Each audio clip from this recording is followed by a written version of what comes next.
That is the kind of show we're having today, folks. It's Inspiration Thursday with none other than the greatest legend of all time, Patrick Njiru.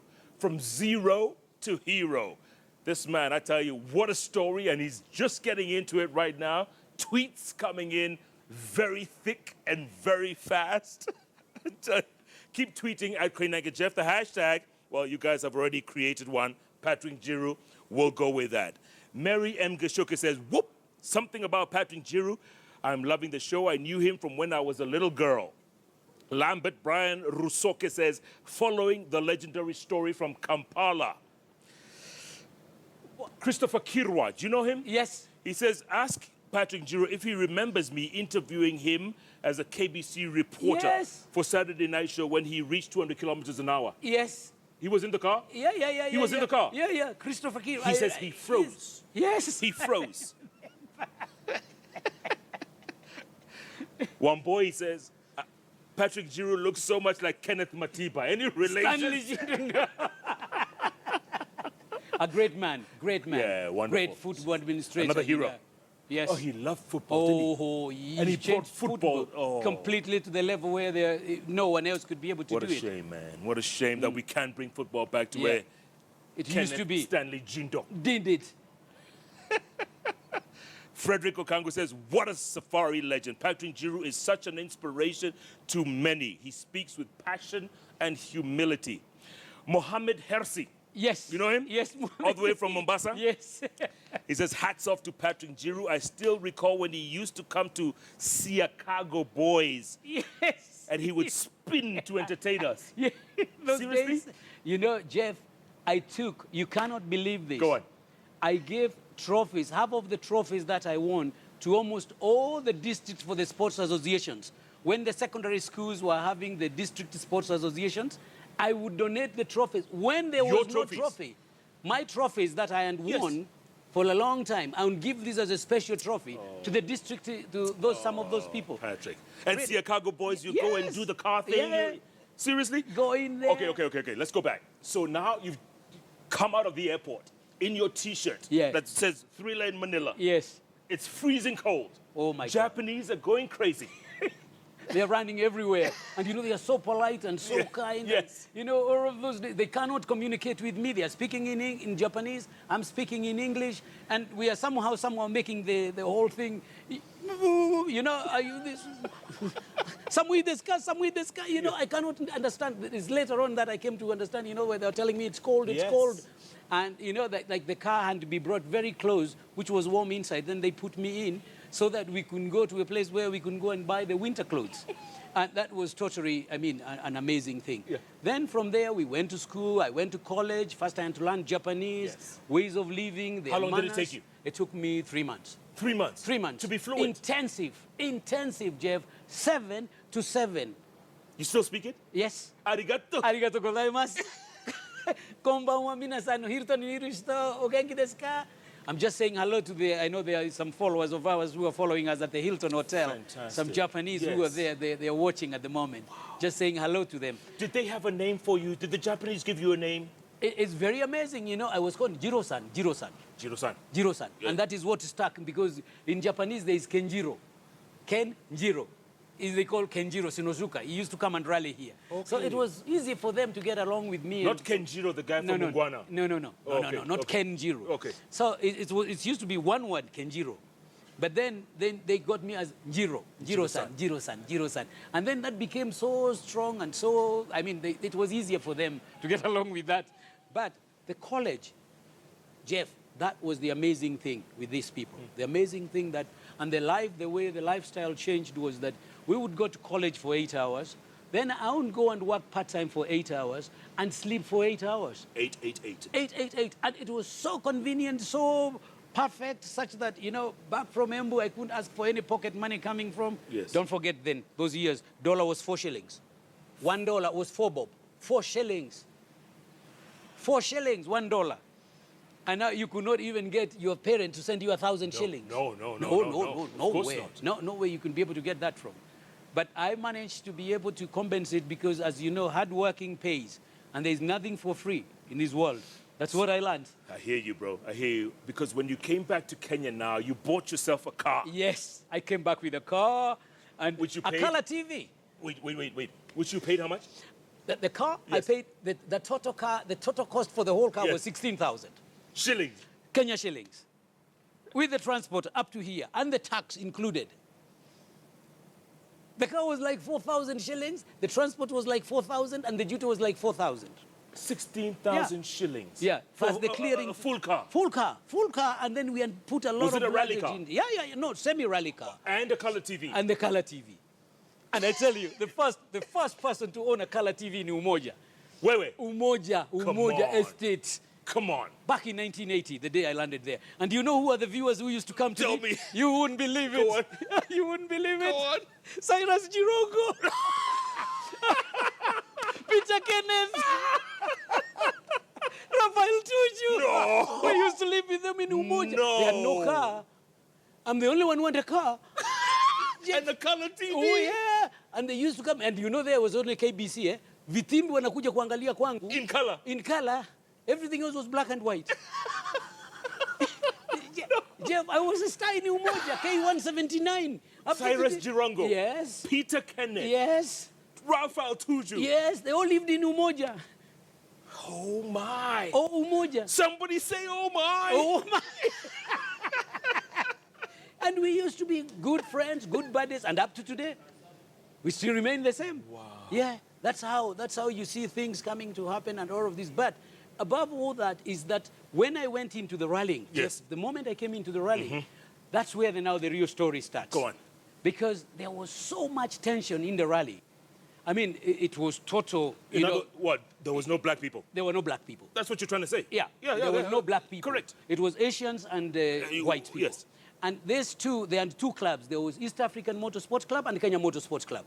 One was for the Muindis, the other one was for the Muzungus. None of them I could get a recommendation to get in to become a member. I could not get a license, competing license, without becoming a member of one of these clubs.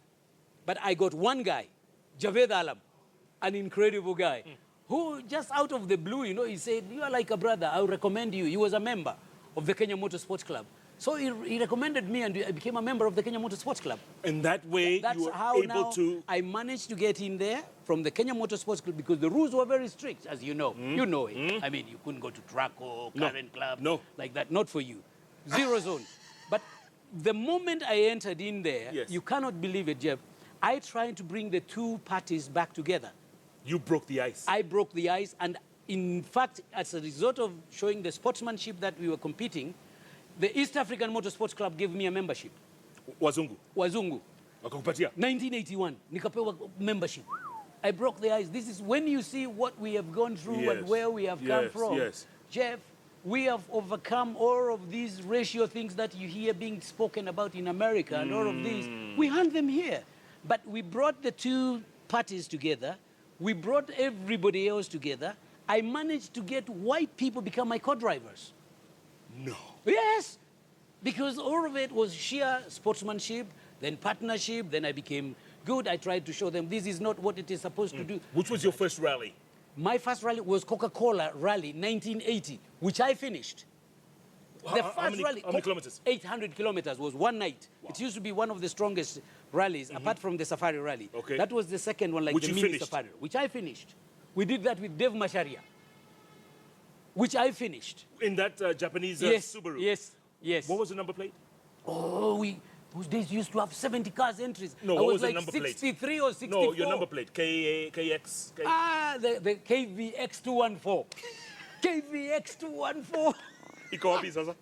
Somewhere down in Embu. Somewhere. KVX. We have to go for it. So you finished. After that, were you given respect then, or was there a lot of... Oh, yeah. Very nice standing ovation. The prize giving was at the Hilton. And Joshua Okuve was the Coca-Cola retail marketing manager. He was the chief guest. He came in there and he gave a special thanks for the first time that they had seen an African get a trophy for finishing the rally. Then from there now, that encouraged me. Now I started getting involved with the right people. I got involved with Sheikh Ameta, who really brought a lot of things. But the best guy whom I met in my whole life, I can tell you, was Mike Doughty. Mike Doughty. Mike Doughty, and he's still alive. Mike is still still alive. alive in his 80s. Does he still have that restaurant, or did he sell it? No, he sold the restaurant, Mike, and he moved from the school. He was at the Hillcrest Yes, school. yes. But Mike, an incredible guy, because Mike is the one who taught me navigation. Mike agreed, as a professional guy who had won the safari 4 times, to sit with me in a rally car, in a training rally, and we won the rally. Training rally club. Was he Sheikh Ahmed's co-driver? Yes. Throughout? 4 times winner of the safari rally. 4 times? Yeah. 4-time winner as a co-driver. Wow. And he went to become the greatest chairman, the general manager of the safari rally. By the way, co-driver is a very crucial thing in rallying. Huh? Absolutely. I was watching you on TED Talks, by Yes, the way. You were yes, fantastic. yes, TED Talks. yes. A couple of years ago, right? Yeah. And you were explaining Yes. what a co-driver does. I mean, he has to tell you, like in 90 seconds, there's either Oh. sharp right or sharp left. You know, it all, Jeff, it's the description is like a secretary taking the notes. You know, you are taking the shorthand. Yeah. Is you go into the car and he tells you, you get into the control, you are 0-0 at the halter is 0-0. That's the way the pilot and the co-driver, they do, is the halter 0-0, yes. And he says now, straight on, 300 easy hole. 200 medium left. 300 double caution, keep right. 1.2 kilometers flat out. Then he starts counting you down. 1,000 meters flat out. 800 flat out. 600 flat. And he has to be so accurate Precise. from his halter, because then you are just waiting for that final moment, you know, because you don't want to change any gear. No. The reason for that is that even one disacceleration from when you're supposed to be accelerating, you lose 10 seconds.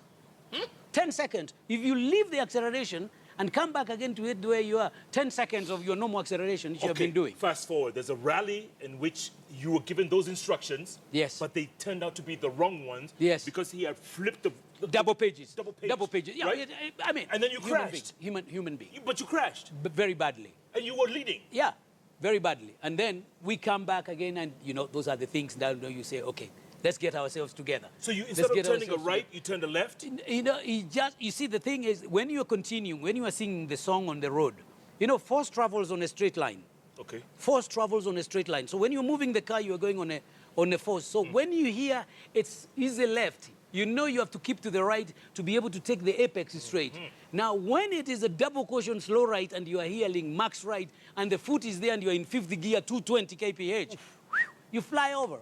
You're up on the other side and you say, Mungu saidia sisi. You know, when you are playing for Mungu, God come and help us. God is waiting for us. He's the one who is waiting for you. Like when you hit the giraffe. Yeah. No, the giraffe was 1987. That's what made me popular, actually. You hit a giraffe. Because all the media came running saying, didn't you see? Couldn't you see? How did you hit a giraffe? 5 a.m. in the morning, it was foggy. You're driving 5 a.m. Those are the days safari was 5,500 kilometers in Kisima, coming out from Marala. Jeff, amazing thing. Very early in the morning, very dusty and foggy. How many kilometers are? And the co-driver just tells you 500, nothing. There's nothing. I mean, you just have to go, and then he starts counting 400, 300, 2, boom! Giraffe. Then, when you looked at it, what? You go in there, engine destroyed, everything else destroyed. We had to retire. Now, the next crew which came who were covering was the Lancia crew. So they took this photo of the giraffe lying there and the car and all that. And then it was flashed everywhere. That actually is what made us very popular because we got more known. We got more known. But the same Italians were saying, why couldn't you hit a zebra? Because that could have been a zebra crossing. It could have been a zebra crossing. Very nice publicity. but all that. Anyway, a good story. We continue that. Now we start with the small cars, which didn't have much power. Right. Until the big breakthrough. When we finished the first safari with Gavin Bennett in Gavin 1987. An amazing guy. He said one thing, we are not racing. We are not racing anybody. We are driving ourselves. We only looked at what time bar meant. Because you do 300 kilometers, you are only given 3 hours to do that. If you go within 30 minutes of out of that, you're out of the rally. Barred. So he said, you watch out this, and Gavin was very good in calculations. He calculated everything, and he said, this is the speed we maintain. Jeff, for 5 days, we didn't sleep. because we were getting into the like KICC. We are coming to finish the first leg. The first guy is leaving. For the next leg. Yes, for the next leg. So you just sit down there and you pretend yourself you are strong and everything. And there was no Java those days. No, somebody's telling you, no, you have to look for very strong coffee. Gavin used to like coffee. So you have kept on taking a lot of coffee that it will wake you up. Patrick. And now, all this. Patrick, I have to take another break. This is just too good. We still have to talk about Ivory Coast. Yes, South Africa, Australia. Yes, and the Group N championship that we won That's here you. in the Group Safari. N. First ever African. Because that brought us to the world mark. By the way, do you remember Prim and Power Choda? Yes. You remember? Very nice I talk to couple. them once in a while. Yeah, Very nice they couple. call me. Yeah, It was no, the I first- go to their place. I Do go you? to visit them at It Loreto. was the first couple that where they- raced together, right? Amazing, in the Colt Lancer. Very good. Mzee and Mama, how are the best couples that you can ever come across. People, passion, passion. Yeah. The Safari used to be 90 cars, and they would be around number 75 or 70 something. And they are there. And they're there. They're there. That means when the first car started KICC, Yes. by the time it gets to Loitoktok on the other side, they're still at KICC. They've not left. They've not left. Amazing days and Oh, what a really, story. What really. a story. Keep tweeting. What a story. What a super legend. What a hero. Patrick Njiru, I tell you, and no doubt a gentleman at the end of the day. 65 years. I can't believe. He'll be 66 in November, right? Yes, December 9. Oh, December 9th. December 9. Look at that. Look at that. At Koinange Jeff, the hashtag. You guys called it. Patrick Njiru. Let's take another break. Come back. Plenty more ahead.